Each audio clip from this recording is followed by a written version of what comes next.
Antes de contar las cosas horribles que vi, debo decirles que se decepcionarán si esperan una respuesta a lo que verán al final, pues sencillamente no la hay. Y bien, comenzaré diciéndoles que fui interno en los estudios Nickelodeon durante el 2005. No me pagaban ya que estaba haciendo mis pasantías, prácticas profesionales previas a la obtención del título, para poder graduarme en la carrera de animación, y desgraciadamente las pasantías casi nunca son pagadas. Aunque no lo crean, los adultos no suelen ver un buen trabajo en lo que me tocó hacer en Nickelodeon, aunque casi cualquier niño habría dado media vida por estar en mi lugar. A mí me tocó ir con editores y animadores, y siempre tenía que ver los capítulos nuevos antes de que saliesen al aire. El punto es que acababan de terminar una película de Bob Esponja, pero pasaría mucho tiempo antes de que se iniciase la siguiente temporada de la serie, ya que el staff entero tenía bloqueada la creatividad. Sin embargo, la verdad es que el retraso no tuvo que ver tanto con esa falta de ideas como con algo bastante perturbador: el suicidio de Calamardo. En efecto, hubo, en principio por la falta de creatividad, un problema con la elaboración del primer episodio de la siguiente temporada, tan grande que retrasó todo por meses. No obstante, el equipo de trabajo encontraba maneras de desestresarse en medio de la complicada situación, y una de esas era creando bromas inspiradas en las series animadas. Así, un día estaba en el cuarto de edición con los principales animadores y los directores de sonido, e íbamos a hacer el corte final de lo que aparentemente sería el primer episodio de la nueva temporada de Bob Esponja. Pero, antes de que lo hiciéramos, nos llegó una copia de lo que en teoría era el episodio Fear of a Krabby Patty, solo que estaba alterado y tenía un título falso de tono humorístico, tal y como, según supe, sucedió con el episodio Rockabye Valve, en el cual Patricio y Bob adoptan una ostra, cuyo título fue cambiado, en la copia alterada, no en la versión que salió al aire y, por cómo no funciona el sexo y pues, la verdad es que a mí no me agradaban mucho estas bromas, y esta vez, cuando vi el falso título de Skidward Suicide, el suicidio de Calamardo, pensé que era una broma macabra de mal gusto, cosa que quizá también creyeron algunos, como un compañero que emitió una risa seca. En todo caso, permanecimos sentados a ver qué mostraba la pantalla y, al igual que siempre, al comienzo se escuchó la musiquita alegre en que sale el pirata cantando esa archiconocida letra de Vive en una piña debajo del mar y todo lo que sigue y los niños se saben de memoria. Después, ya en el episodio como tal, aparece Calamardo tocando su clarinete, equivocándose en algunas notas y haciendo reír al fisgón fastidioso y amarillo de Bob, cuyas carcajadas irritan al amargado molusco, que se detiene abruptamente, se asoma a la ventana y le grita de Bob, pidiéndole que se calle y le deje practicar para el concierto que tiene en la noche. Bob, amable como siempre, accede y se va con Patricio a ver a Arenita. Tras esto, se ve la pantalla de burbujas, las burbujas que ascienden, generalmente antes de un salto temporal en el capítulo, y aparece Calamardo, justo en el final de su concierto. Es ahora cuando todo se enrarece. Ya que, mientras Calamardo toca al final del concierto, se repiten unos cuantos cuadros sin que se repita el sonido, que parece continuar por sí solo hasta que se alinea con las imágenes en el momento en que Calamardo termina de tocar, y la multitud murmura y seguidamente lo abuchea, pero no en la forma en que estas cosas pasan en la serie. Se oían igual que abucheos reales y cargados de malicia. En cuanto a Calamardo, él estaba de pie, asustado y nervioso, viendo a la multitud que lo reprobaba con crueldad, y en cuyo centro estaba Bob Esponja. Este no era el Bob inocente que conocemos. Sus ojos eran muy reales, sin ser montaje fotográfico, y detallados, más que lo que se esperaría de un Adji. Eran ojos de pupilas rojas, de mirada amenazadora y perturbadora. En este punto el asunto nos confundió, porque nunca gastaban tanto trabajo en bromas y eso nos hizo pensar que efectivamente pensaban mostrarles eso a los niños. Lo primero que se me vino a la mente fue La vida moderna de Rocco, una serie animada de Nickelodeon que a veces mostraba escenas bien grotescas, a pesar de estar concebida para que los niños la pudiesen ver. Sin embargo, esto ya se pasaba, al menos para mí y mis compañeros, según pude suponer por cómo se veían entre sí. Después de los ojos rojos de Bob, hubo un fundido en negro y la escena cambió, dando a entender un salto de tiempo hacia adelante. Ahora veíamos a Calamardo sentado en el borde de su cama, con cara de estar sufriendo mucho. Por la ventana de su habitación se veía la noche, dándose a entender que todo eso estaba pasando poco después del concierto. Extrañamente, no se oía ningún sonido ni nada de música, y Calamardo permaneció sentado en la misma posición con su cara de quisiera estar muerto, durante 30 segundos, literalmente, en los que únicamente parpadeó un par de veces, sin mover las manos, las piernas, o parte alguna distinta a sus párpados y tras los 30 segundos, algunas lágrimas empezaron a brotar de los ojos hinchados de Calamardo, cayendo lentamente por sus mejillas, a la par que el silencio absoluto se rompía con un sonido de brisa en medio del bosque, lo cual era desconcertante porque todos saben que no hay bosques cerca de la casa de Calamardo y todo empeora aún más cuando de pronto Calamardo se cubre la cara con las manos, y rompe en un llanto profuso y dolorido, llorando en relativo silencio por un minuto en que el sonido del viento parecía intensificarse. Posteriormente, poco a poco la pantalla se fue acercando a la cara de Calamardo, y su llanto se fue volviendo cada vez más fuerte, adolorido y cargado de ira. Este proceso podía notarse claramente en intervalos de 10 segundos y, en una parte, la pantalla pareció doblarse sobre sí misma, volvió a la normalidad en un segundo, y entonces el sonido del viento en el bosque se volvió más potente, casi como el imponente y continuo rugido de un huracán. Pero lo peor era el llanto de Calamardo. No parecía venir de los speakers, los que hacen las voces y sonidos de los personajes, era demasiado real y de tal condición que aparentemente provenía de otra parte y si quieren duden o crean que estoy sugestionado, pero yo les juro que, al menos en ese entonces, Nickelodeon no tenía equipos de sonido o de edición de sonido capaces de producir un llanto con ese efecto acústico que le hacía oírse como viniendo de otra parte y también, algo que llamó mi atención fue una risa que se escuchó apenas 2 veces, acústicamente bajo el viento y el llanto de Calamardo. Esa risa nunca se escuchó por más de un segundo, era algo como una corto, seco y cruel, en las veces que se oyó durante esos 30 segundos, tras los cuales la pantalla se puso borrosa, se torció bruscamente, y algo parpadeó sobre ella, tan rápido que no se supo qué fue.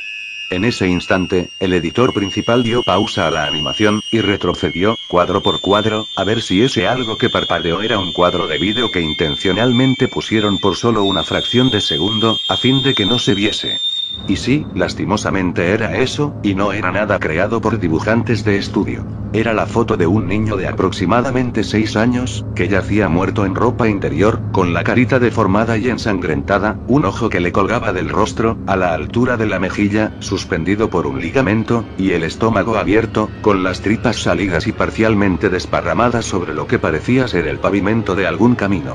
Adicionalmente, la sombra del fotógrafo podía verse en la imagen, sugiriendo que probablemente él era el asesino y nadie dijo nada, solamente nos miramos, con una mezcla de indignación, temor, asco e incredulidad.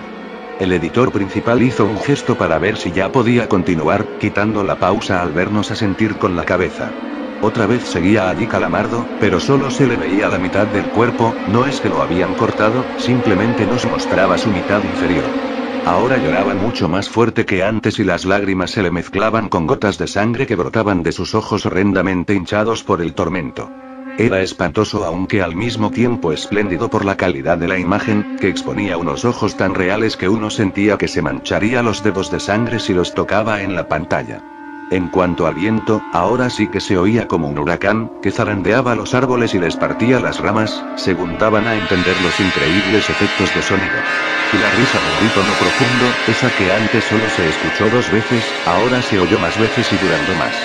Esto duró unos 20 segundos, tras los cuales la pantalla volvió a doblarse sobre sí misma y otra vez algo pareció parpadear, sugiriendo que se trataba de otro cuadro de vídeo ocultado.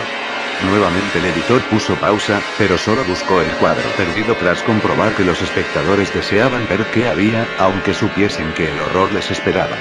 Sí, de nuevo la misma atrocidad pero con otra víctima. Una niña pequeña en ropa interior, de aproximadamente 6 años, tirada sobre un gran charco de sangre en el pavimento, con la espalda hacia arriba y la cabecita volteada hacia un lado, deformada y ensangrentada, con el ojo izquierdo en el pavimento, bien cerca de su boquita destrozada, levemente unido a la cuenca por un ligamento. Aquel pequeño ojo celeste, pese a estar en el suelo, tenía el iris apuntando al cielo, a manera de última súplica al Creador que de seguro la recibió ese mismo día. Esta niña había muerto peor que el niño, pues sus tripas aún frescas, según se adivinaba por el leve reflejo del sol en las membranas que cubrían las entrañas de la pobre criatura, salían por la espalda, a través de 2 enormes huecos que el monstruo homicida le había hecho cerca de la columna, y por los cuales alcanzaban a divisarse los pulmones.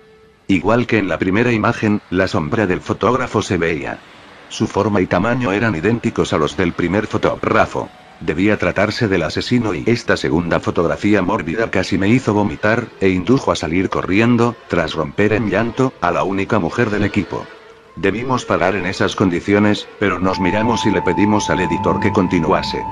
Vimos entonces a Calamardo, que lloraba cubriéndose la cara, hasta que tras 5 segundos se cayó y se quitó las manos del rostro, dejando ver sus ojos inyectados de sangre, que latían cual cerebro en una cabeza abierta durante una operación. Por 10 segundos Calamardo estuvo así, con la mirada fija en un sitio que no estaba fuera de él, sino adentro, en el negro mar de sentimientos y pensamientos que le inundaba toda el alma, ahogándola en el mismísimo fondo de la miseria. Transcurridos los 10 segundos, Calamardo volvió a llorar pero sin cubrirse los ojos. Ahora sus lastimeros lamentos eran fuertes y agudos, y se entremezclaban con terribles alaridos, mientras la sangre y las lágrimas salían torrencialmente, con tanta abundancia que ya parecía una pesadilla. A la par, el sonido del viento, que misteriosamente no se escuchaba, volvió con su suave fuerza inicial, junto a una risa de voz profunda. Después la pantalla se dobló sobre sí misma y apareció el parpadeo causado por el cuadro de vídeo omitido, que esta vez duró algo más pero igual no habría podido verse si no fuese porque el editor puso pausa. Creímos entonces que esta vez la fotografía duraba 5 cuadros, y el editor retrocedió hasta lo que pensaba que era el cuarto cuadro de los 5 que duraba la supuesta fotografía. De nuevo vimos a un niño en ropa interior, aparentemente muerto, de unos 6 años de edad aproximadamente. La diferencia estaba en que esta vez se veía a una gran mano humana sujetando las tripas del niñito, como si estuviese sacándolas.